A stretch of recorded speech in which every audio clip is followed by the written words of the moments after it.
Hey, this is Ken for the Information Nation, bringing you more stuff. That's right, I'm bringing you more stuff. You know, it's very important that you get involved with CASA. Now, I know, I'm hammering on it. People are going, hey, where's the review, man? I want to see the review. Well, this is a review. This is about activism today, advocacy, getting involved. And one of the things you've got to understand is that, once again, I'm telling you, this is not about your health. This is about money. And you know what came, it was pointed out by a number of people that we're going to lose it. You know, the Vaping Greek, Dimitri is talking about it, and Suck My Mod, Matt, he's talking about it. We've got to get involved. We got to stop these people, or we're going to lose our vaping. And this is a corporate. This is all corporate. This has nothing to do with your health. This has to do with corporations making a massive profit, and the local government making a profit in taxes. And that's all it has to do. And I'm going to show you something. I'm going to show you something that'll probably interest the heck out of you and give you an idea of exactly how bad things are becoming. So let's take a look at this. Now, this is an article about Monsanto. And do you see what they say right up here, the headline? Scientists discovered Bt toxins found in Monsanto crops damage red blood cells. Well, what's the big deal of that? Well, let's scroll on down here, and studies are showing that Bt toxins found in Monsanto crops are harmful to mammalian blood by damaging red blood cells and more. RBC, which is red blood cells, are responsible for delivering oxygen to the body tissues through blood flow. Does that mean anything? Do you really need oxygen to survive? Well, let's go a little farther here. Bacillus thuringiensis, BT, is a bacterium commonly used in a biological pesticide. It is a microorganism that produces toxic chemicals. It occurs naturally in the environment and is usually isolated from soil, insects, and plant surfaces. Prior to this study, Bt was thought to be toxic only to insects, but recent studies are proving otherwise. Now, when you get down a little bit farther here, scientists tested levels ranging from 27, I'm down here now, from 27 milligrams to 270 milligrams over a 7-day period. It was remarkably evident that the cryotoxins are hemotoxic. Even at the lowest doses administered, hemotoxins destroy red blood cells, disrupt blood clotting, and cause organ degeneration and tissue damage. Why are they not going after this? Why are they not going after Monsanto? They're killing people with this. You have to have oxygenated blood. You go to the doctor, and if it drops down below 90, they're concerned. They'll put you in the hospital to get that oxygenation back up there. When you get off of cigarettes and you start vaping and your lungs start feeling better, you start breathing better, guess what? You oxygenate your blood better. But when you've got a company out there that is producing stuff like Roundup, that is destroying red blood cells, you can't oxygenate your blood the way you should.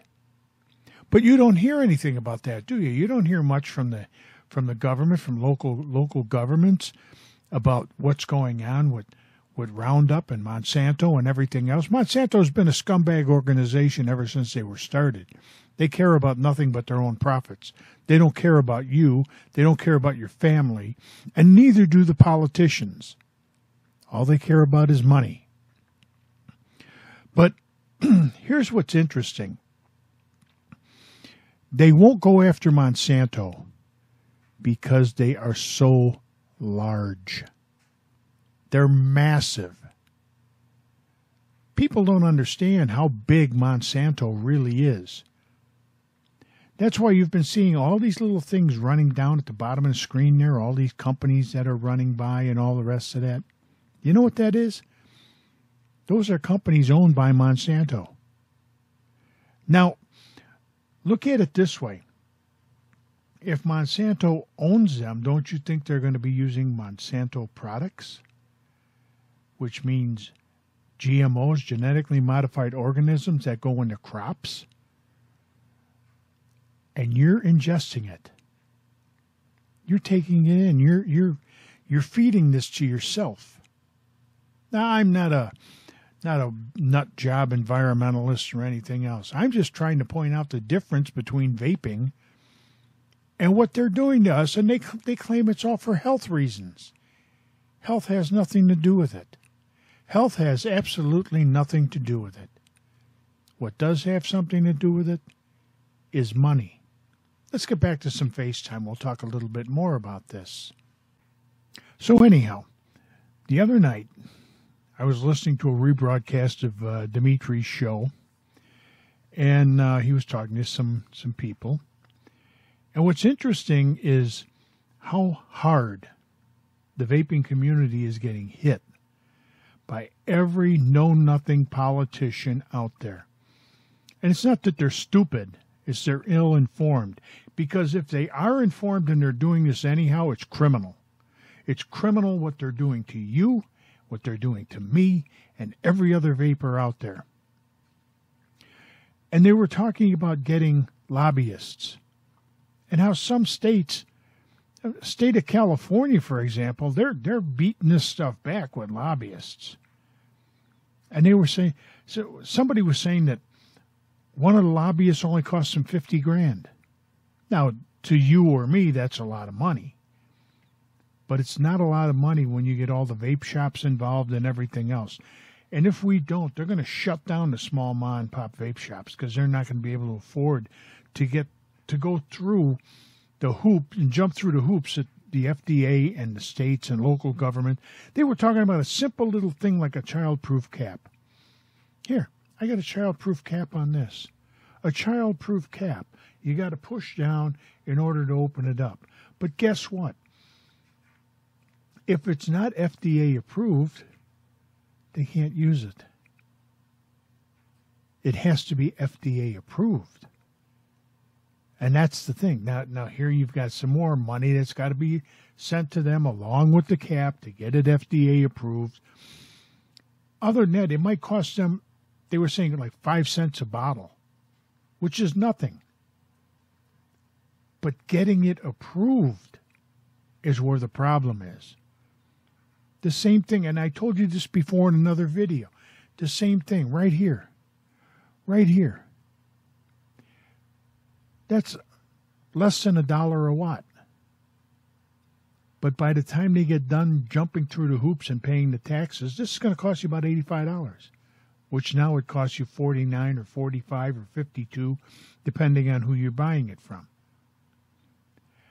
They're going to have to spend so much money to get this approved. And what is it? It's a battery. I would make a suggestion to them.